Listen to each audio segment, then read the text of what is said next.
ብዙ ዋጋ ተከፍሎበታል። በተለይ የኛ አባቶች የከፈሉት ዋጋ እንደዚህ በቀላሉ የሚጠቀስ አይደለም። አገር የሰራች ቤተክርስቲያን ላይ ወታደር ጥይት የተኮሰበት ነው። ወራሪ ሲመጣ ታቦት ይዛ ወጣ ለወታደሩ ጉልበት የሆነችው ያ ወታደር ከነዛ አብራክ የወጣ ወታደር ዛሬ ጉልላቷ ላይ ተኩሶባታል። ወንድማችን ሄኖክ ድንቁ ከሞት እንደተረፈ ተናግሯል። አርቲስት ሄኖክ ድንቁ ኪዳነ ምሕረት በዕለተ ቀኗም ከሞት እንዳተረፈችው ተናግሯል። ሰላም ክርስቶስ ከእናንተ ጋር ይሁን። እንደምን ቆያችሁ የተከበራችሁ ተመልካቾች? እንግዲህ በሁለት አበይት ዜናዎች ተመልሼ መጥቻለሁኝ።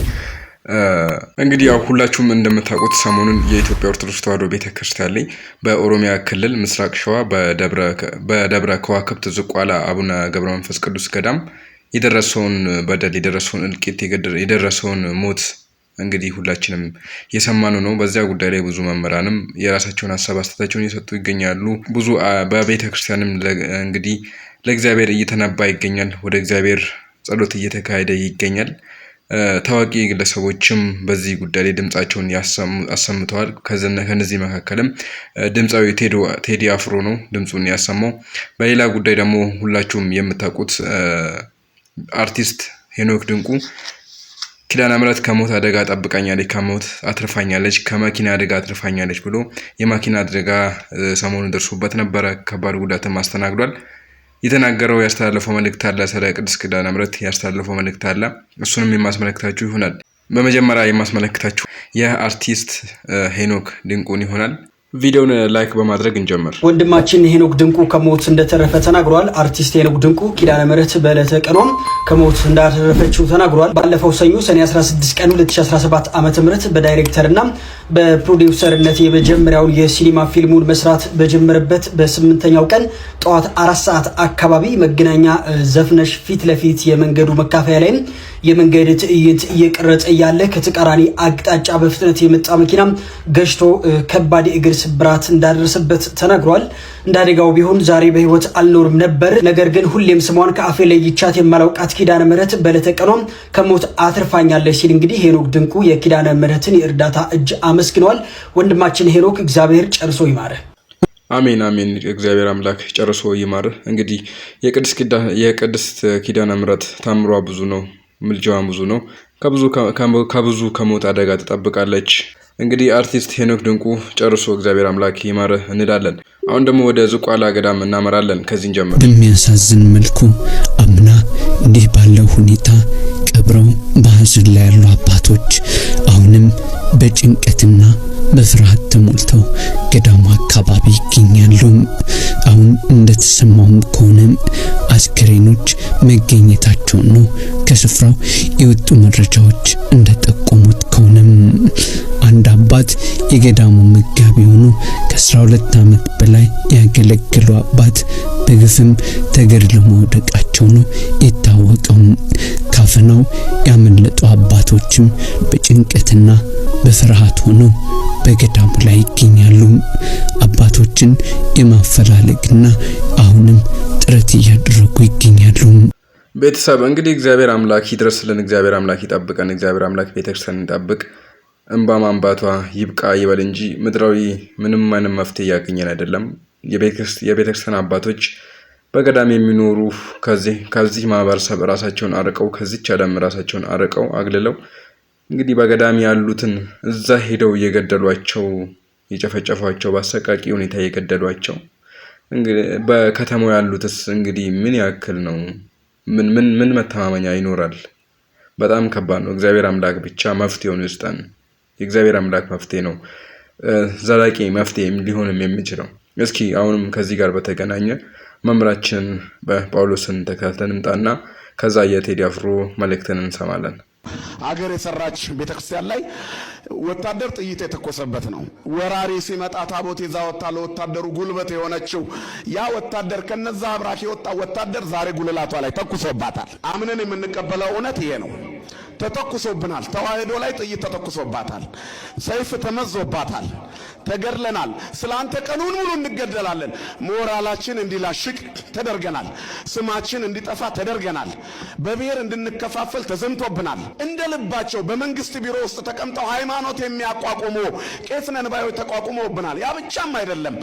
የተበላሸ ታሪክ፣ የውሸት ታሪክ እያዛነፉ ቤተክርስቲያኗን ደመኛ ናት እያሉ ሲሰድቡ ማንም አልቆመልንም። ከዚህ መለስ ገብረ ማርያም ወልደ ማርያም ተብሎ እንዲህ ተብሏል ተብሎ ሲሾፍ ኧረ ተው ይቺ ቤተክርስቲያን ሀገር ናት ብለው የተናገሩ አመራሮች ተው አላሏቸውም። ስለዚህ በሩን የማርያም መንገዱን ሳይሆን የሳጥናኤል መንገዱን ከፍተው እኛ ላይ እንዲዘመትብን ያደረጉን እየመሩን ያሉን ሰዎች ናቸው። ደማቸው እንደ ጎርፍ ፈሷል በኢትዮጵያ ምድር። ኢትዮጵያን የጠበቀች ቤተክርስቲያን የቅዱሳኖቿ ደም ሀገሪቱ ላይ ፈሷል። ይሄን ኃላፊነት ይቀበሏታል። በንግግር የሚታለፍ አይደለም። ዘሰፈርኩም ይሰፍር ለክሙ፣ በሰፈሩት ቁና ሁሉም ይሰፈርበታል። ደም ውሃ አይደለም፣ ወፍራም ነው፣ አይቀጥንም፣ ፈሶም አይቀርም፣ ቅርጽ ይዛል፣ ታጥቦም አይለቅም። ደም ከባድ ነው። ስለዚህ የዚህ ሁሉ ደም ይጮሃል። የአቤል ደም ቃይንን እንዳቅበዘበዘው ይሄ ደም ኃላፊነት አለብን የሚሉ ሰዎች እንደሚያቅበዘብዛቸው እመኑ። ቤተ ክርስቲያን እንደሆነች በእሳት አትጠፋም። ክርስቲያኖችም ይገደሉ ይሆናል እንጂ ክርስትና አይገደልም። ሰይፍ የሚያጠነክረን እንጂ የሚያጠፋን አይደለም። አሁን እንደውም አንገታችን ደንድነዋል። ሰይፍ ባየ ቁጥር የበለጠ ይጋፈጣል። ምክንያቱም ማይተባችን ከሚበጠስ አንገታችን ይንቀጠስ የሚል የተዋህዶ ልጆች ነን እኛ። ስለዚህ ጨዋታውን ጀምረውታል። ጨዋታውን እኛ ቀረጥ ከፍለን ገንዘብ ሰብስበን በሰጠነው ለሀገር ጥበቃ በተገዛ በራሳችን ጥይት ተጀምሯል። ዜጎች ሆነን በሰበሰብነው መሳሪያ ጨዋታውን ጀምረውታል። ደሞዝ እየተከፈላቸው ሀገር ጠብቆ የተባሉ ሰዎች ሀገር እያፈረሱ ጀምረውታል። ተጀምሯል ጨዋታው። እንዴት? በመግደል። እኛም በመሞት እንቀጥላለን። ለመምራችን ቃለ ሕይወትን ያሰማልን፣ መንግስተ ሰማያትን ያዋርስልን። ተመልካቾቼ በመጨረሻ ደግሞ የቴዲ አፍሮ ነው መልእክት ወደ እናንተ አቀርባለሁኝ። እስካሁን ድረስ አብራችሁ ስለቆያችሁ እጅግ አመሰግናለሁ። በሌላ በአዲስ መረጃ ተመልሼ እመጣለሁኝ። እስካሁን ሰብስክራይብ ያደረጋችሁ፣ ላይክ ያደረጋችሁ፣ ሰብስክራይብ በማድረግ ላይክ በማድረግ መቀላቀል ይችላሉ። መልካም ቆይታ ይሁንላችሁ። ብዙ ዋጋ ተከፍሎበታል። በተለይ የኛ አባቶች የከፈሉት ዋጋ እንደዚህ በቀላሉ የሚጠቀስ አይደለም። በጣም ጨዋ ሰዎች ነበሩ። በጣም ግንዛቤያቸው ሰፊ ነበር። እንዲህ አይነት አባቶች ክብር ሳይሰጣቸው የምንኖርበት አገር ላይ እንዲህ አይነት ልጆች ሊፈጠሩ አይችሉም። የሰው ዕዳ እየበላን አገር ለማስቀጠል አይቻልም። ይሄ ነው እንደ ሀገር የገጠመን ችግር ብዬ የማምነው። አፍላ ጠዋት ሆኖ ሰማይ ከመሬት ጋር ሊላቀቅ ሲደማ ሳሮች እንዳጤዙ ምንጩ ሳይነከር ቀኑ አዲስ እንዳለ ከማለዳ ወፎች ድምፅ በልጦ በንፋስ ከሚጋጩ የዛፎች ድምፅ በልጦ ከሩቅ የሚመጣው የደወል ቤት ጩኸት የካህናት ዜማ አየሩን ሰንጥቆ ንጋት ላይ ሲሰማ ተንስኡ ሲል ገና ልቤን አሸፈተው። የቆየ ስሜቴን ማህሌት ያደረ የቄስ አፍ ሸተተው። ደሞ ያመስላቸው የቄሶቹ አቋቋም አደራደራቸው የተክሌ ዝማሜ ሸንበቆ ስልታቸው በዓይነ ህሊናዬ ድቅን እያለብኝ ቅዝዝ ያደርገኛል። አዳም የት ነህ ይለኛል።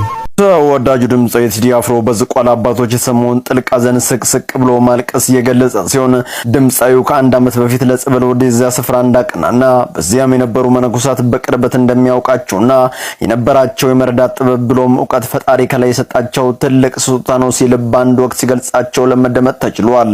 ቴዲ አፍሮን በንግግሩ ባልታጠቁ ለሀገርም ሰላም ለሕዝብም ሳይቀር የሚጸልዩ አባቶችን መግደል ሀገርን ከማጥፋት አይተናነስም ሲል እምባ የተናነቀው ንግግሩ ቋጭቶ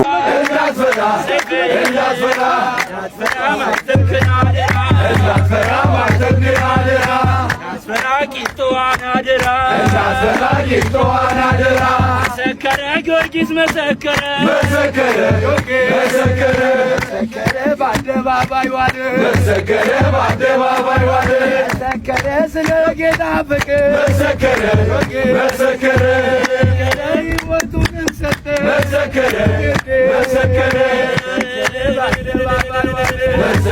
በአደባባይ ዋለ